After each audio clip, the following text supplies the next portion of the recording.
gain some insights into some of these questions in the course of our discussion. So who will start off? My questions, it has to do with the philosophical antecedents. I seem to see a direct connection between Marx and Freud and Freire and Habermas for my ideas, and going back to Socrates. Because the central concept that I'm really interested in the context of adult learning has to do with critical reflection of assumptions. And it seems to me, in singling that out as central, that's what Freire was talking about. That's really what Freud is talking about, helping people get in touch with assumptions that they've taken for granted, that are feelings, often in the form of feelings, and influence the way they act. And Marx, in terms of people becoming aware of the socio-economic context in which they find themselves trapped. And essentially Socrates, it seems to me, was saying the same thing, was saying, challenging arguments that his students made, to make them consistent, to make them look at the larger picture, to ask them, if this is true, then why, what about this and this and this, and essentially would challenge them to look critically at assumptions they were making. So I think that this business of critically challenging assumptions is the one theme that I identify with most clearly in the work of those people. Certainly Lindemann, and particularly he was a member of a group, what were they called? Inquiry. Yeah, that simply was nothing different than what I'm talking about. So that inquiry phase of his work was directly an antecedent. But it also is a social, looking at social, challenging social and economic assumptions was where adult education came from. You know, in Scandinavia, in the folk schools, in the workers' education movement in England, it's always been identified with social reform, social change, concern about people who are disadvantaged or oppressed. So it's not just something, it's not a thread, it's essentially the central focus of what this field has historically been. I don't know that it's that anymore, but that certainly is where it came from. So that also involved making people aware of assumptions, but not entirely. Social action can involve this, and social movements can involve people becoming sensitized to things that they've taken for granted. But it can also involve a lot of people who just identify with a cause for a variety of other reasons, and they see a connection with some taken for granted assumptions. How come grounded theory was so important? Grounded theory was important because it emerged as an idea at the height of behaviorism. Right. When behaviorism was really at its peak, and it became apparent to almost anybody in education that you can't simply explain changes in human beings in the terms that the behaviorists were defining it. Right. But and the behaviorists had a lock on empirical research because it's related to science and it's related to understanding the external world. And much of what they were saying was to take the logic of that and putting it on human behavior, which subsequently became challenged by a number of different people. But one of the early contributions in methodology was this one, that Glaser and Strauss. And Anselm Strauss is a very old friend of mine. He was before he died. and I'd known him for a very long time, and so I was interested in his work partially because I knew him, but primarily because what he was saying was a viable defense of doing qualitative research, which I think most educators have a bias towards, because we realize that that a behaviorist model isn't going to explain the most crucial dimensions of adult learning and adult education. So this was, I thought, a real breakthrough, and it was very influential in not just adult education, or not just education, but in sociology and anthropology and a whole lot of related areas. And I thought it had some very exciting possibilities for education, much broader and more relevant than anything else I'd read in terms of a methodological approach. And that was essentially the connection. And my understanding is that grounded theory in the women's study, the Reentry Women's Program, actually led to the development of the 10 perspectives, the 10 phases of perspective transformation. Yeah. Well, we did a study. What happened was that I got interested in what was happening in women returning to college, because there was a huge movement, as you know, in the last decade. And my wife had gone back to school, and I was really interested in what had happened in her education, which was very dramatic. And so I thought I'd do a study of women returning to school to see if some of the excitement and whole new ways of looking at things were characteristic of these women, or whether everyone was having a different kind of experience, you know. And so that was I was lucky enough to get a grant from the Department of Education, or the Office of Education. And what we did is essentially took a very large sample. I don't remember how many places we went, but it was a large number of colleges that had reentry programs for women all over the country.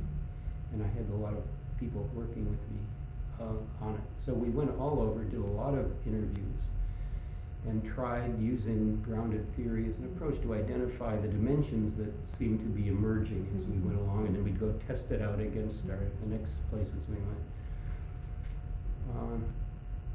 And that was historically correct. That's where, at least the first time, I was able to see that what was happening is women really wasn't just going back to school and learning some subject matter or preparing for a career. They were having some kind of major changes in the way they learned, the way that even in defining what they wanted to learn and what it meant. It was a whole new way of seeing, and it was transformative in a very tangible way almost. So that was the historical part of that. There's this way that we use the word grounded colloquially, right? Say something's grounded in reality or grounded in practice. And I'm wondering how that relates to the concept of grounded theory. Well, I think that, unless I'm misreading, it's my understanding that what the authors of that idea had in mind was that they weren't theorizing much as I do, often to a lot of abstractions. They were saying, let's build the theory from what we see. Okay. And we'll ground it. We'll go where the people are. We'll interview them. We'll inductively arrive at what the nature of the theory is. We won't come at it from a theoretical point of view and then lay the theory on the reality. Okay. So they were systematic in being able to do that, and that's what grounded, I think, is supposed to mean. Okay. So it's connected with qualitative research. So it's collecting information and then forming a theory From the information. from the information, as opposed to Just having a notion like some of those that I've played around with and going looking for evidence of it. So that essentially, I believe that much of this information I'm learning as transformation came from a grounded, from that particular study. We talked, I think, to over 1,000 women. So it was a very large sample, and it wasn't all white middle-class women. We selected schools that had a very large proportion of poor minority people in them. We tried to be sensitive to some of that. But I've been criticized, and that study's been criticized because it wasn't sensitive enough to feminine psychology. And I think that's true. I think at that point I was only dimly aware there was such a field of inquiry going forward, because it was really in the early 70s. Yeah. But that's probably a legitimate criticism. And perhaps we would have, perhaps our interpretation would be different had we been more sensitized to some of the kinds of things that feminist psychology has made people aware of since. Such as? Well, I'm not sure, but at least maybe more was going on. Maybe the nature of these transformations could have been spelled out in more detail if we had had some of the other insights that have since come. I was familiar with what, and I guess it's Hart that spoke a lot about that. Yeah. And I think you find more validity in it than I did, and I guess More validity in what? in her criticism than I did. What was her criticism? Regarding the fact that one of the things that wasn't taken into account was the relationship between women and the patriarchal system that was going on at the time, similar to what you were saying regarding feminist psychology and what was happening. But my thinking relative to that is that these women re-entry programs in colleges would not have been there if, you know, the world was insensitive to what was changing. So I don't find a lot of validity in her criticism at all relative to that. You know, she wasn't challenging the validity of what we found. What she Right. was challenging was that there wasn't enough social depth to our explanation, that we should have talked about society and the social forces that were at work and what's happening to women in their lives outside of the immediacy of their personal lives. And we didn't do that. But practically speaking, most studies have limitations. You can only do so much, and the government will pay you to do studies of a particular kind that are not all over the place. So I think there was some legitimacy to her comment, but I don't feel that it was basically challenging the findings. I guess that's what I'm saying. I think it's hard to really do a study on a life out of context.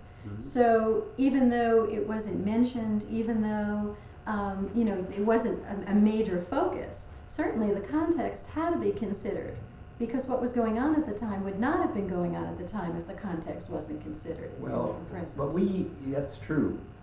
But what we did in interviewing the women was they talked about their lives, and they talked about how these changes fit into them, and the consequences in their lives of this change in perspective. So it wasn't as though we were isolating them like white rats in an experiment. We were getting into their lives. What we didn't do is to do a social analysis or a cultural analysis of all of the things that led up to the fact that they found themselves in this situation. And you know, I think that would have been better had that happened. But we didn't have the resources, I think, to do it. And our real focus was trying to see the experiences as these people talked about their immediate experiences, and then looking for commonalities and trying to do a grounded theory study, not taking the broad picture and then getting down to where they are. So it has its limitations, you know. But it was within the framework of grounded theory. Yeah. It was definitely within that framework. Well, I think that grounded theory studies could always be criticized. Almost always could be criticized in those terms, that they have to start with the experience of the people. Now, if the person has the luxury of and the resources to be able then to go after they've done that study, to go back and say, let's take a look at what's happening in the United States or in the world, and let's go back into history and see how these trends have impinged on this woman who has made these big changes in her life. That would be wonderful. You know, that would add something. But that's a different kind of research. You know, Mark Tennant. He criticizes you, saying that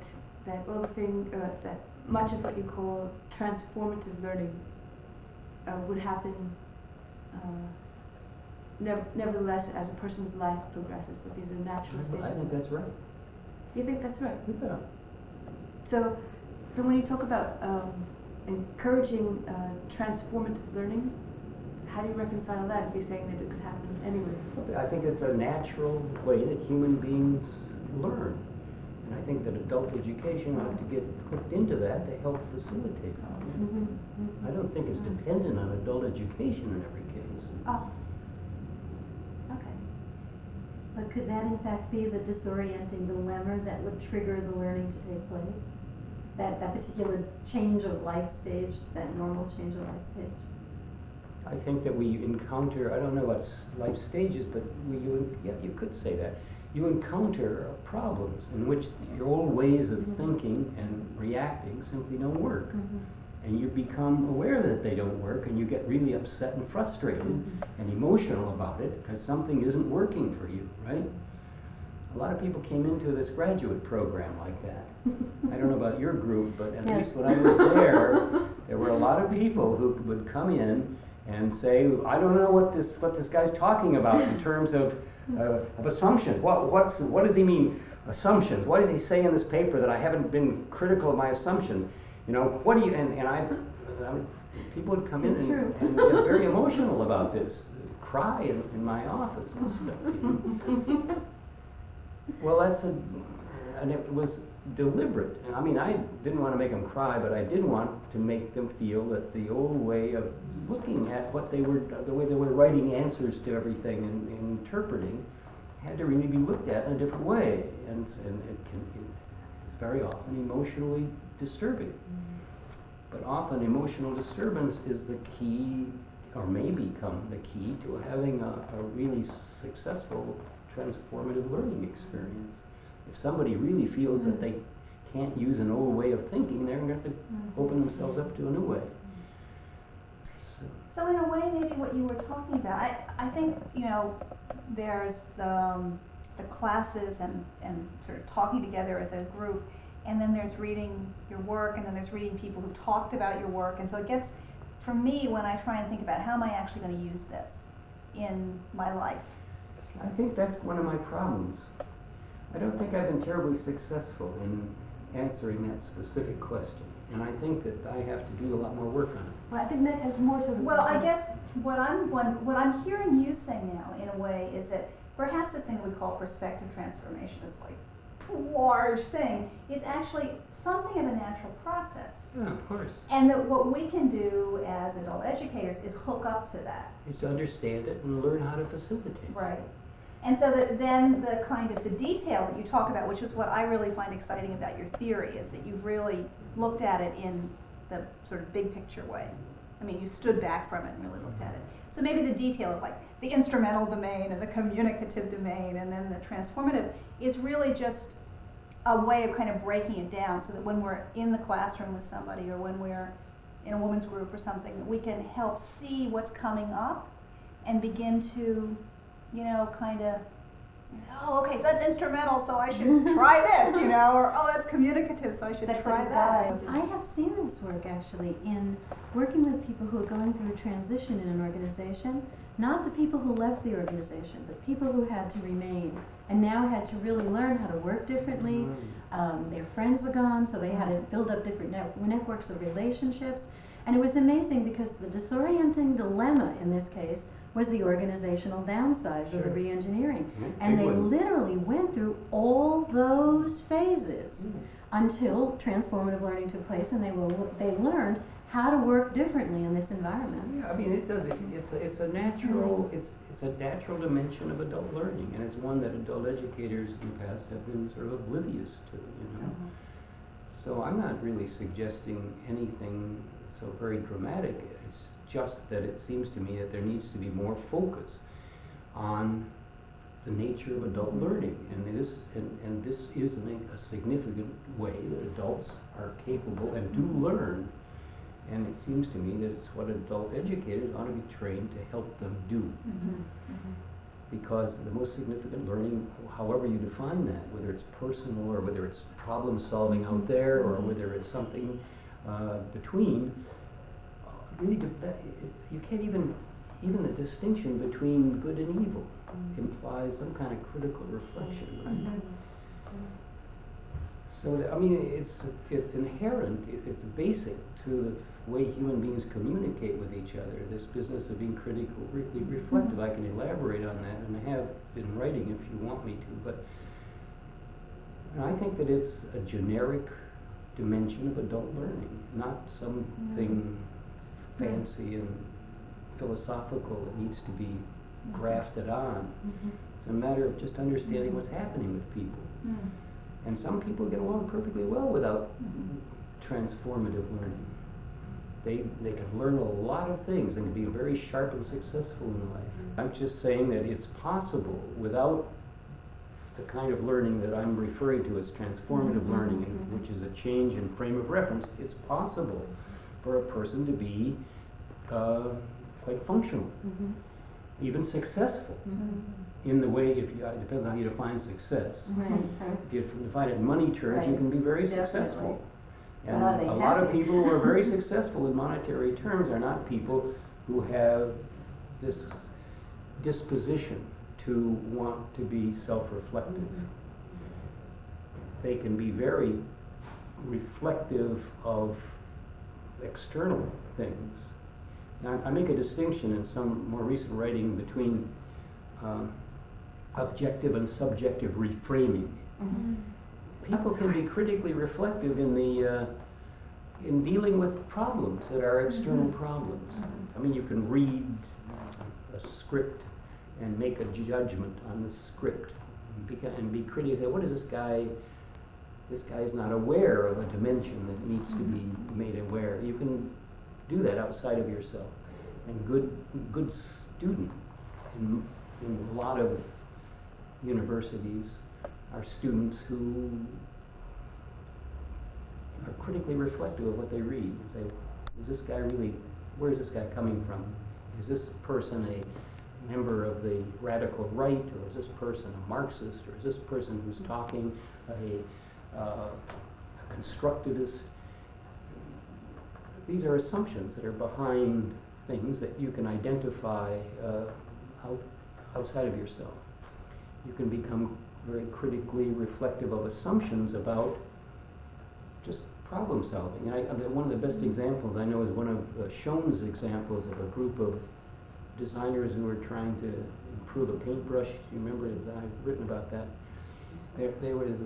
These were nylon bristles in a paintbrush. They just came out, and they were trying to see how to improve the quality of that. It didn't work as well. And so they were sort of stymied on how to do it until one of the people said, well, you know, a paintbrush is just like a pump. And you push it down, and the paint goes between the bristles. And you pull it up, and it's locked in there, and then you can use it. And that in my way of thinking, so it was a whole different way of defining the problem. And by redefining the problem, by looking at the assumptions that they've been going forward, is that you should just focus on what you see immediately there. And this person was saying, well, found a new analogy that redefined the problem. So redefining the problem is often involves being critically reflective and being critically reflective of assumptions. So that's what the external part is. That's instrumental learning. People can be critically reflective in instrumental learning and go through transformations in the way they think. And that's what Freire writes about for the most part.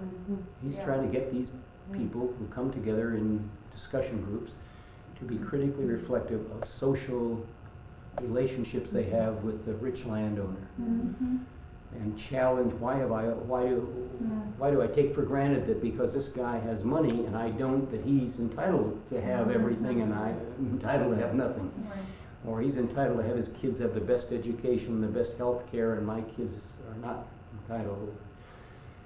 So what he essentially does is to try to help them become critically reflective of social economic assumptions that they've taken for granted about their relationships with people and processes and ideas. So that's instrumental learning. That's good. And that's very important. That's instrumental and transformative. Yeah. Mhm. Instrumental learning can be transformative. Mhm. Now, I don't believe that there are three kinds of learning, which is what Habermas said, and Right. I echoed this in an article, Right. right? I don't think there's instrumental, communicative, and transformative learning. I think that was an error in conception. And I really believe that there are two kinds, that you have to make a distinction that are closely related. The distinction between instrumental learning and communicative learning is a broad distinction, but the point is they're both involved in most learning transactions. Mhm. Uh-huh. But instrumental learning has to do with learning to manipulate or control the environment, learning to improve your performance, learning to do something that's measurable, that's empirically verifiable. What about learning to be a better psychologist That's not. or adult educator? No, that's not, you can't empirically establish that. I don't think you can empirically establish that. I don't think you can empirically establish that someone is a better psychologist or a better educator. I don't think there are any instruments for measurement that would be adequate to that at all. I think that that's something else. And so communicative learning, the other dimension of this, is when you're trying to understand what somebody means when they communicate with you. And that's particularly complicated by the fact that when people communicate with you, when they're talking to you, you're not just reacting to what they say, the words, or the sentences. What you're doing is reading into that a context. You're saying, is this person trying to sell me something? This sweet, friendly stranger I meet, are they going to sell me something? Is it some kind of a sexual overture? Is what is being said to me? Is this guy a nut? Is this person a member of some kind of a militia group who's believes that the UN is going to take over the United States, and therefore everything he says or she says has to be understood in that context? We don't just look at the words. We look at the assumptions, and because behind all kinds of communication there are a set of assumptions. People naturally respond with questioning what a person's assumptions are? Well, in order to understand them clearly, you need to be able to do that. Do I want to understand them clearly? Well, that's another question altogether. Some people just don't give a damn about understanding anything. But educators are concerned with trying to help people acquire meaning and to understand the meaning of something, of what they do, what they hear, what they are attempting to do. To understand the meaning of what somebody communicates with you, you do have to be aware of the fact, whether you're interested or not in pursuing it, you have to be aware of the fact that they're coming from someplace. We have the phrase, where is this person coming from? And that's implicit in all kinds of human communication. If somebody gives you an order and you respond, the assumption is that they're in a position to give you the order. Or if somebody tells you, you should really take some kind of a drug or some kind of vitamins, you need to know whether that person, where's that coming from? Is this some kind of a person with some professional training who's giving you advice based on a lifetime of study? Is this some kind of a fatty person who's just, such a dip that you wouldn't really take it seriously, what they were saying? In other words, in all of these cases, you're not just talking, to understand what somebody means, you've got to get into the assumptions. This isn't true in instrumental learning. You can learn you can learn how to make smart investments, you can learn how to diagnose an illness without getting into the question of what's the assumptions, So these are two different kinds of learning. They're inherently different kinds of learning. But much learning involves elements of both of them. Much learning, a very large spectrum of what we learn involves dimensions of both of these things. Of both communicative And instrumental. Okay. I'm not saying instrumental is bad and communicative is good. Instrumental is essential. It's essential. It's the way that you improve your performance. It's the way you live in the world. In many ways. Yeah, you It's live out in the world. downstairs, yeah. But when you're living with other people and trying to communicate and interact with other people, it's a different learning experience, a different set of what I call domains of learning. So all I'm suggesting is that in communicative learning, being critically reflective is central. It's not necessarily central to instrumental learning, but it can be used, and it is used, and it's not uncommon to reframe things out in the objective world. Problem solving. So that's where the confusion came about. They're not three different types of learning. One is transformative. I think that transformative learning is a process that occurs both in instrumental learning and in communicative learning. And very often the same learning experience involves elements of both of these two things. The real problem is that people haven't been aware of the communicative dimension. We've been focusing, like the behaviorists focus almost entirely on instrumental learning. Well, that hasn't proven to be very satisfactory to try to understand clearly. So now, can I just go one step further with this and ask, could transformative learning occur just on its own, just spontaneously? Absolutely. Okay. See, that's part of the thing that confuses me about the domains. And I know Habermas had 3, and your initial thinking was 3, and then it went to 2. But my question doesn't really focus on transformative learning, but focuses on reflective learning.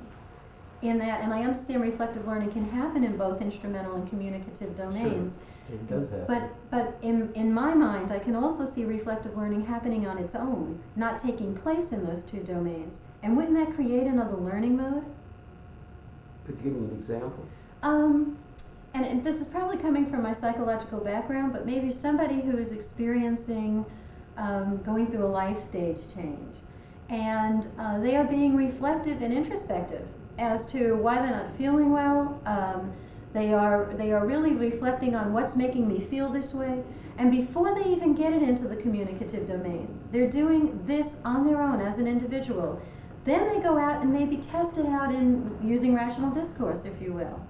And I'm going to talk to my friends, because I rely on my friends and they're good people. I'm going to ask them if they felt like this at this stage, and I'm going to ask them what they did. And more critical reflection could be occurring through that process, no doubt. But the reflective learning started in an individualistic way. Yeah, I'm sure you're absolutely right. That was what was confusing me. That I saw this separate from instrumental and communicative. No, but I also saw it happening in those 2 domains. But people do become critically. You're absolutely right. You become critically reflective. You can do that on your own. You don't have But if you're critically reflective of your life and problems that you're having, that in terms of your own development, this is almost inevitably in the context of some kind of social relationships. I mean, nobody is an island unto themselves. Right, They define, your life is defined by interactions with people. So you're really, what you're really getting into, it seems to me, is essentially doing an analysis that puts you in that kind of a context in which these relationships are important. And the only way you can deal with it, the only way you can determine the validity of your idea is to go into discourse. That I agree. The kind of discourse that happens in which, well, in terms of your own personal development, the discourse would be in communicative learning, in the communicative domain. Because what you do is, as you say, get people you know and respect and think are objective and rational, and try to talk through whether their experience has some relationship to yours, and then weigh them, and then go on to maybe you go to a movie and get another idea, or you'll read a poem and get another thing, and you can relate to this. So it's like a process that keeps going. Yeah, I think you're absolutely right.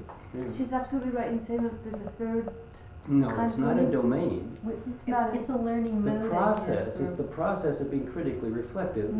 Can be, you can be critically reflective.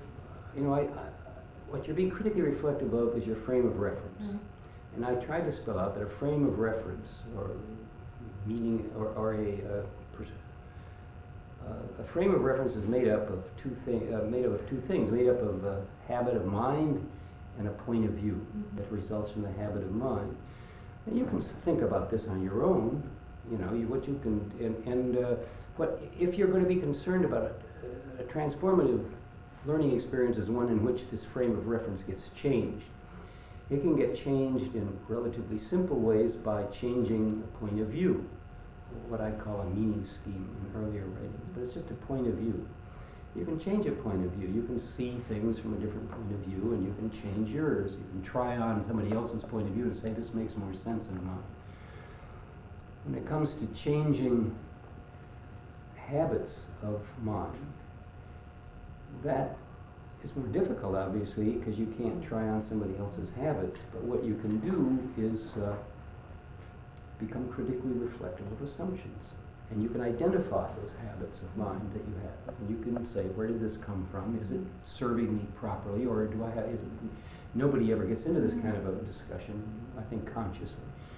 But unless an educator is pushing it, or somebody, a psychologist is pushing it. But the point is that they can certainly examine assumptions, the assumptions behind the way that their habits of mind has formed their frame of reference.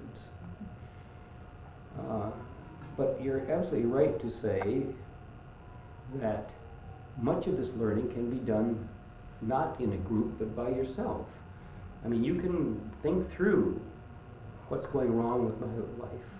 You can analyze a disorienting dilemma that you have, and you can try to understand it. And very often people can't help you a whole lot until you sort of come to grips with it and then say, aha, maybe this is it. Then you want to test that out with people who may have had a similar experience with you. That's the great thing about a social movement, because there's a lot of stuff in magazines and other people who you can turn to and say, aha, yeah, this is right. And they've had the same experience as I have, so that's reinforcing, right? But the point, it isn't a separate domain of learning. It's just relevant to both domains. But that kind of learning very often is done not only in a group of people solving a problem in the instrumental learning domain, or in communicative learning in a group. It can happen, as you suggest. It can also happen when people are coming together to talk. But a person can have this kind of a initial experience of challenging assumptions by themselves, especially if they're personal assumptions that have to do with psychology, their own psychology. And often people need a shrink to help them just get on track. But that's all that shrinks are primarily involved in doing in most therapy. It seems to me is to help people simply become aware of what are the assumptions behind your feelings that make you act the way you act, right? So then what would the similarities and differences be between what's called psychoeducational psychotherapy and transformative adult learning? Well, I think adult education is different than therapy for a variety of ways. Therapy is in a context of a medical context, for one thing, which is a very big difference. And so the relationship between a medical person and a patient is traditionally one in which, I hate to use this, but it's like an subject-object relationship. Really? Why should you hate to use it? That's what it is. Well, it often is. I think there are plenty of people in the medical field who would not like it to be that, but that's what it has historically been. That's a huge difference. The second difference is that they use transference deliberately as a method in psychotherapy. We don't do that deliberately as a method in education. And there are other differences, I'm sure, but those are two major differences. So therefore you're saying that when you make that a major difference, the difference is that in adult education, it's a more authentic relationship, a more subject-to-subject relationship? Well, I don't know, authentic, that's a loaded term. It is. That's making a judgment. I think that both of these things are important, but adult education has essentially established the notion that our goal is to have not a subject-object relationship between the educator and the learner, but a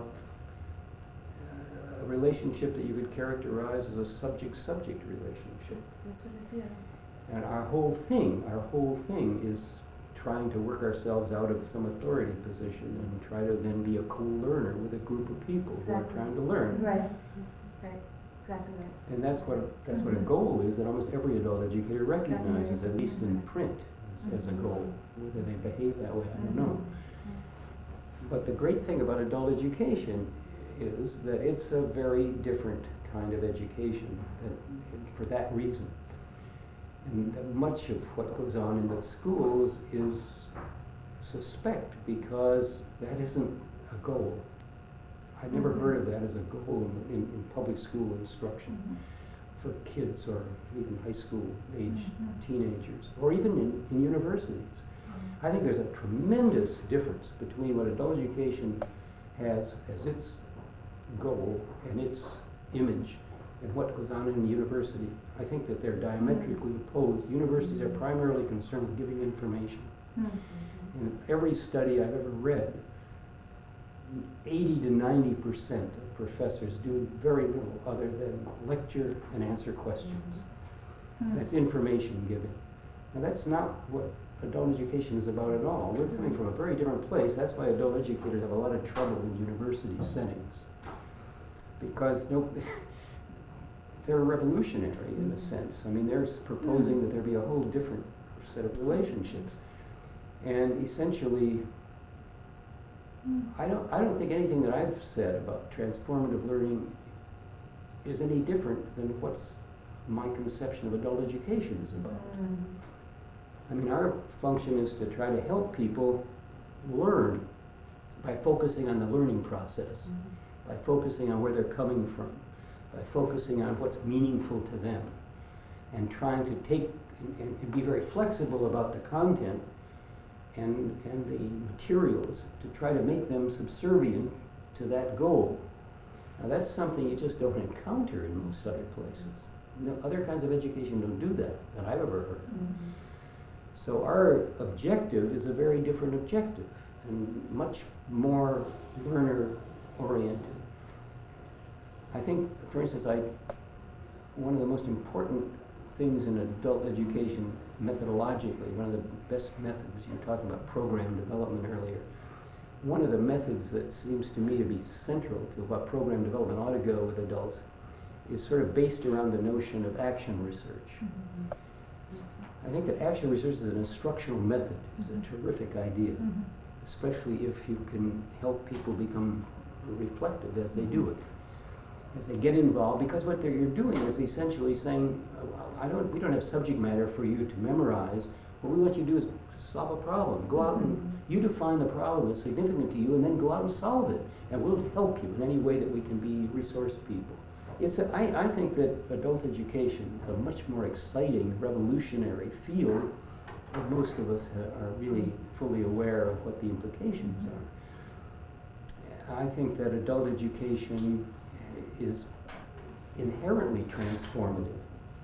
That essentially to achieve what it has to achieve, it has to help people learn to think well, to think for themselves, not to just act on the purposes and the values and the judgments of other people. I think that's central to what we're talking about. I don't think that I'm introducing this in adult education.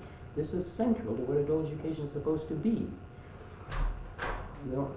I haven't done anything other than point to a couple of ways that can be implemented, that people should be aware in the learning process of helping people learn to think for themselves, that it has to include critical reflection of assumptions, and it has to include discourse as a way of validating ideas.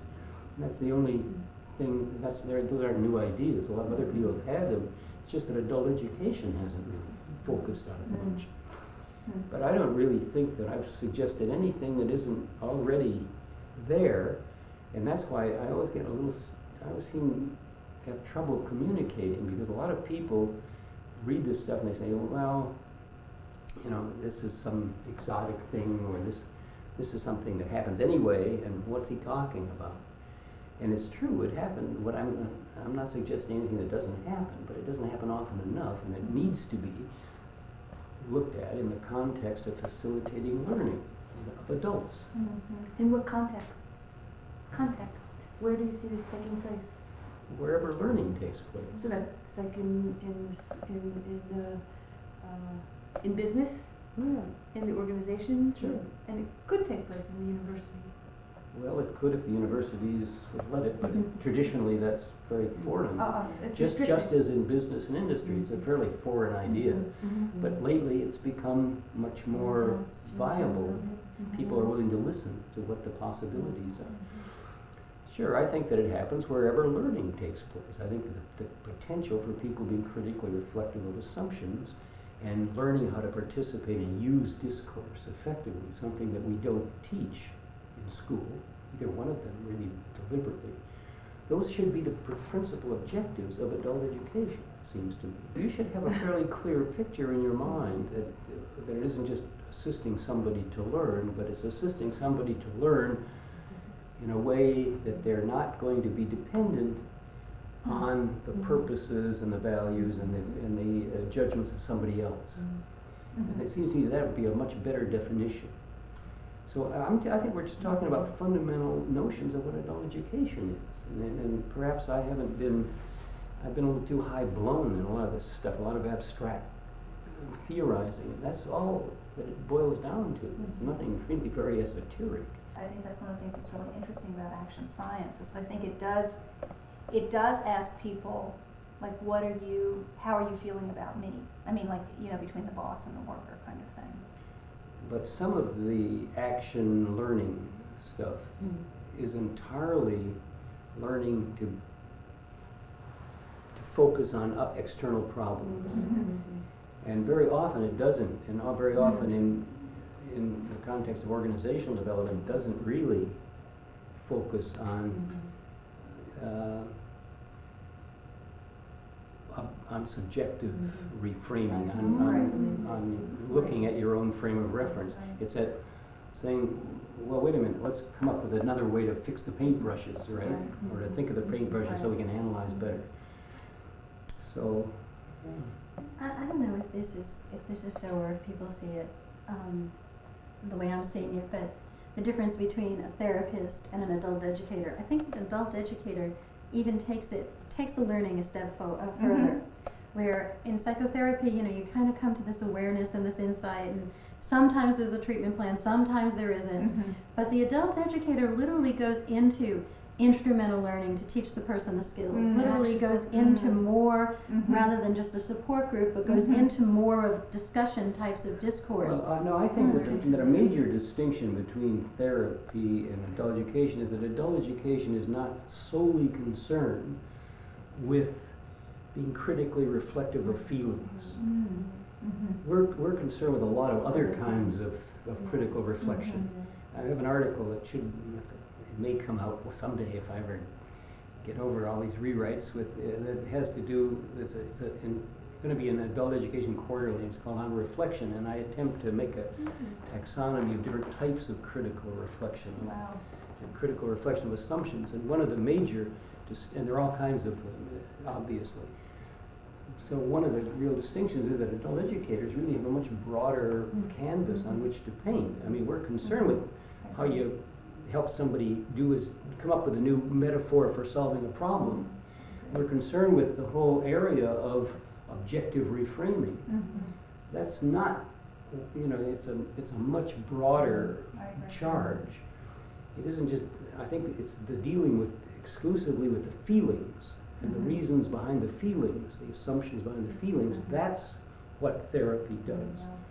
And that's a different charge. It's not that the process isn't similar, and we are concerned with feelings, but that's their thing. Right. And we have a variety of other things that that we have to be concerned about in terms of fostering critical reflection. So I think that's the basic distinction. Yeah, that's clear.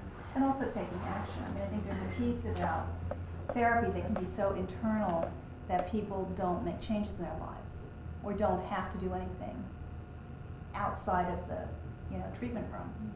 They just have insights. But I think that that's actually one of the things that's exciting about the education. Well, I think they have to do something.